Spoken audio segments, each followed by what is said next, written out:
Bom dia, tudo bem com você? Como é que estão as coisas aí? Faço votos de que esteja tudo bem. Eu sou André Godoy, este aqui é o canal Dinheiro. Hoje é dia 3 de outubro, sexta-feira. Bom final de semana aí pra você, tá? Anteontem saiu uma pesquisa que eu achei muito interessante. O Centro de Integração Empresa-Escola, o famoso CIEE, divulgou dados que foram apurados entre alunos do segundo grau ou do ensino médio, como se diz atualmente, né? E segundo esse estudo, segundo esse levantamento do CIEE, que é um órgão, para quem conhece, é o Centro de Integração Empresa-Escola, é uma entidade que cuida de alocar jovens estudantes em estágios, enfim, é uma instituição que meio que encaminha jovens para o mundo para o mercado de trabalho, né? Segundo a pesquisa deles, apenas 12% dos jovens, hoje em dia, dos jovens no ensino médio, têm interesse em cursar engenharia. Veja bem, eu achei interessante a pesquisa porque, em primeiro lugar, a maneira como... Assim, o que foi pesquisado exatamente? Repara que ninguém pesquisou quantos jovens estão determinados a fazer engenharia, não é isso. São jovens que têm interesse em fazer engenharia. Quer dizer, eu entendo por esse ter interesse algo como, bom, eu estou avaliando a possibilidade, né? 12% dos jovens têm interesse em fazer um curso de engenharia. O que isso significa, né? Eu soube dessa notícia pelo canal da Jovem Pan. Eles fizeram uma matéria de uns 10 minutos, mais ou menos, a respeito do assunto. Chamaram lá um sujeito que, eu acho que, se não me engano, ele é do próprio CIEE, alguma coisa assim, para dar os motivos, os porquês, etc. Né? Bom, estavam lá avaliando as origens do problema. Eu tenho uma visão, algumas coisas que eles falaram nesse programa, acho que fazem muito sentido, outras mais ou menos, tá? Então, por exemplo, nesse programa da Jovem Pan, o entrevistado disse que um dos problemas é o custo das mensalidades hoje em dia para você cursar engenharia. Por isso que os jovens não estariam interessados. Olha, eu vou te falar uma coisa. Se você for fazer engenharia numa faculdade particular, nunca foi barato. Nunca. Aqui em São Paulo, por exemplo, nós temos excelentes faculdades de engenharia, faculdades particulares, excelentes, que não ficam nada a dever às universidades públicas. E olha, nunca foi barato. Nunca foi barato estudar numa boa faculdade particular de engenharia aqui em São Paulo. E eu me lembro, quando eu era vestibulando, a demanda por engenharia era infinitamente grande. Eu lembro quando eu fiz cursinho, você tinha salas e mais salas e mais salas e mais salas lotadas de alunos que iam prestar escola politécnica da USP. Então, gente disposta a correr atrás de uma vaga em engenharia, sempre houve. Sempre houve gente disposta a pagar, caso quisesse estudar numa faculdade particular de engenharia. Sempre houve. Sempre houve. Nunca o fator dinheiro foi uma barreira. Tá? Sempre houve muita gente interessada em prestar vestibular para a faculdade de engenharia, com ou sem mensalidades para se pagar, com universidade pública ou com universidade particular. Sempre houve uma demanda muito grande por engenharia e hoje isso acabou. Portanto, se o custo alto sempre foi uma constante nessa equação, sempre esteve presente, então a gente conclui que não tem a ver com exatamente essa questão de custo. O problema passa por outras coisas, né? do meu ponto de vista, o que eu considero relevante nesse problema? Primeiro, isso aqui é um país isso aqui é uma Cacolândia, né? Aqui não tem fábrica. Acabamos com as nossas indústrias, né? A esquerda, desde que a esquerda tomou o poder, e isso é 1984, mais ou menos, quando ela voltou à cena política para valer, né? Assim, oficialmente, sempre esteve na cena política, mas quando voltou oficialmente, reescreveu a Constituição de 88, que é um horror.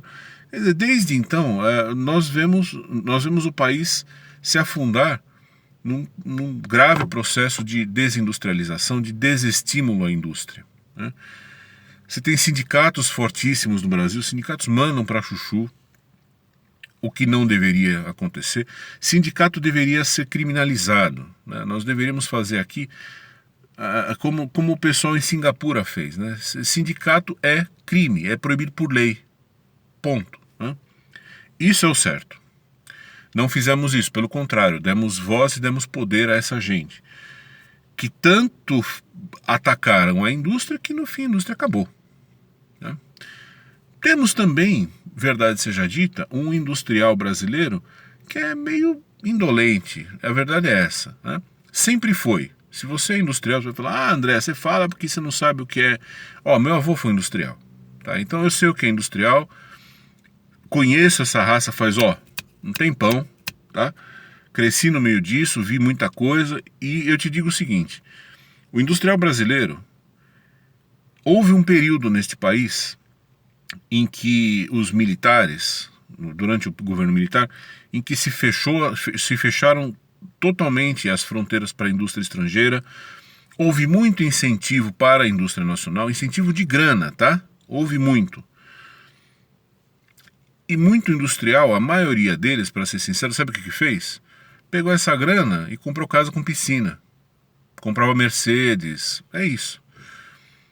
Porque eles achavam que a festa ia durar para sempre, né? Eles achavam que o governo militar ia durar para sempre, que essa proteção ia durar para sempre, que o dinheiro barato ia durar para sempre. Bando de folgados, um bando de vagabundos, certo? Gente que nunca, na verdade, levou a indústria a sério. E o que aconteceu? Quando chegou em 94, quando o país estava com 5.000% de inflação ao ano, né?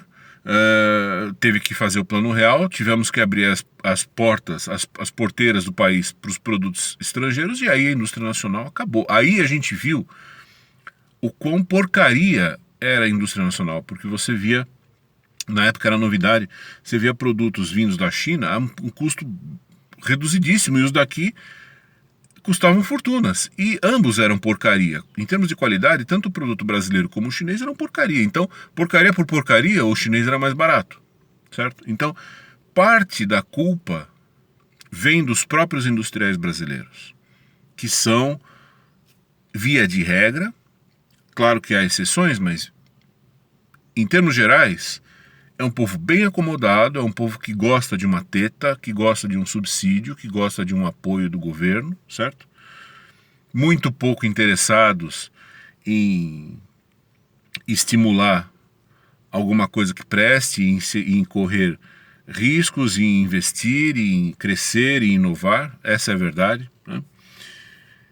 Então você tem aí uma junção, é uma tempestade perfeita, né? Você tem uma mentalidade de esquerda tomando o país há muitas décadas. Você tem uma classe de industriais que é um fracasso, muito fraquinha, né? Existe a questão do ensino, por exemplo, eu não concordo com uma outra coisa com a qual eu não concordo lá no entrevistado. Nós temos que mostrar para os jovens as utilidades da engenharia, não sei o que. Eu acho que você não tem que mostrar nada. Eu acho que o jovem ele tem que aprender fração, raiz quadrada, teorema de Pitágoras, capital de país, é isso, né? Porque hoje em dia o jovem, se ele não descobre por que ele está aprendendo aquilo, ele não quer aprender. Ora, então eu acho que a primeira coisa que você tem que fazer é quebrar a espinha desse galo, porque ele está muito arrogante. O moleque de 14, 15 anos, ele não tem que exigir porra nenhuma, certo? Falar, não, eu só aprendo isso se você me convencer. Ora, vá merda, você vai aprender e ponto final. É assim em qualquer país do mundo. Qualquer país que está progredindo no mundo, ninguém fica perdendo tempo tentando convencer um pentelho de 13, 14 anos de idade por que ele tem que aprender o teorema dos cossenos, porra. Isso não existe, né? Isso é só no Brasil, é outra coisa que é uma jabuticaba. É só aqui que você vai ficar passando a mão na cabeça do sujeito, do príncipe, né, de 13, 14 anos, porque você tem que convencer ele de que ele tem que aprender. Porra nenhuma, ele vai aprender e ponto final. Fim. Certo? Então, se as nossas escolas hoje em dia pecam porque passam muito a mão na cabeça. Eu acho que tinha mais, era como eu te falei, quebrar a espinha desse cara. Certo? Fazer o cara abaixar a orelha e falar, ok, sim senhor, eu vou aprender e vida que segue. Certo? Sempre foi assim, em qualquer lugar do mundo é assim. Em qualquer lugar do mundo, o cara que vai fazer, que é um engenheiro, um dia ele teve que aprender o que é uma mitocôndria. Certo? É a vida é isso. Você vai ter que aprender um poema de Shakespeare, porra, o que há? Né? Então, a questão do ensino é um fator? É, mas no caso do Brasil, por quê? Porque se passa muito a mão na cabeça, se dá muito ouvido. Aqui você tem dois problemas, né? Você tem o MEC, que determina um monte de besteira, certo? Que determina uma grade, uma programação de disciplinas e de assuntos totalmente imbecil. E do outro lado você fica passando a mão na cabeça do moleque de 13 anos de idade, deixando ele dirigir a escola praticamente, né? Se você bobear, é isso que vai acontecer. Então, as duas coisas não contribuem em nada. E, evidentemente, como um último fator, você tem o quê? Você tem que somos um país desindustrializado, não tem mais indústria aqui. Aí é o fruto dessa junção de fatores, sindicato, Constituição de 88, industriais fracos. Acabou que não tem mais indústria aqui. Então, de fato, o jovem, ele se pergunta, porra, por que eu vou aprender alguma coisa? Por que eu vou fazer engenharia? Eu vou trabalhar onde? É melhor trabalhar como advogado, vou fazer direito, porque aí eu sei que se eu botar uma placa assim, advogado trabalhista, vai ter fila de canalhas na minha porta querendo ser meu cliente. É isso. Né? As pessoas, o jovem, ele meio que intui isso, ele percebe, ele fala, porra, não tem indústria aqui. Já reparou que não tem indústria? As poucas que tem estão fechando, estão indo embora, quer dizer, o cara sente isso e, portanto, ele fala, eu não quero, porque eu vou fazer engenharia para quê? Para não trabalhar? Para não ter emprego? Né? Enfim, acho que não voltaremos a ter tão cedo aquela situação que existia, por exemplo, quando eu tinha 17 anos, em que você tinha caminhões de alunos, de estudantes querendo prestar engenharia. Eu acho que isso não volta mais, porque depois que você desmantela a indústria de um país, eu não vou dizer que é impossível, mas olha, é muito difícil você reconstruir aquilo. Porque indústria é uma coisa que, se você começar hoje a construir uma fábrica, daqui a 3 anos ela vai ficar pronta, daqui a 30 anos ela vai começar a se pagar. É um horror. Então, quando você desmantela a estrutura, veja, aí você... Eu não sei não tenho nem palavras para dizer, porque assim, você... Não é nem que você foi ao zero, você foi abaixo do zero. Nós estamos hoje abaixo do zero, porque a nossa infraestrutura ela foi dizimada e o que resta dela é obsoleta. Então, assim, eu não acho e não vejo a menor possibilidade de alguém lá de fora trazer dinheiro para cá, e tecnologia, e mão de obra e capital, para falar, vamos fazer indústrias no Brasil. Porque você vai fazer uma indústria no Brasil para quê? Para ser roubado? Para ter o sindicato dos metalúrgicos de não sei de onde, não sei o que, te enchendo o saco? Não vale a pena, né? Então, fica tudo como está e é isso aí. Não vamos mais ter faculdades de engenharia, provavelmente daqui a um tempo isso vai acabar. Né? Enfim, eu acho que isso é um indicador de quão ruim é a situação do Brasil. Um país em que as pessoas não querem mais estudar engenharia é um país que está condenado, né? Na prática, estamos condenados. Hoje em dia, se você for ver entre os jovens, o que eles querem? Bom, a maioria quer ser TikToker, né? Na verdade, é isso. Digital influencer, como eles dizem. E quem não quer ser digital influencer quer ser médico, né? Porque quer andar, nem sabe por que quer ser médico. O cara acha que vai ficar rico ou porque quer ficar andando com um jaleco branco na rua, quer ser chamado de doutor, sabe essas coisas? Né? É isso. Enfim, estamos colhendo aquilo que plantamos e acho que ainda temos muito mais para colher, tá?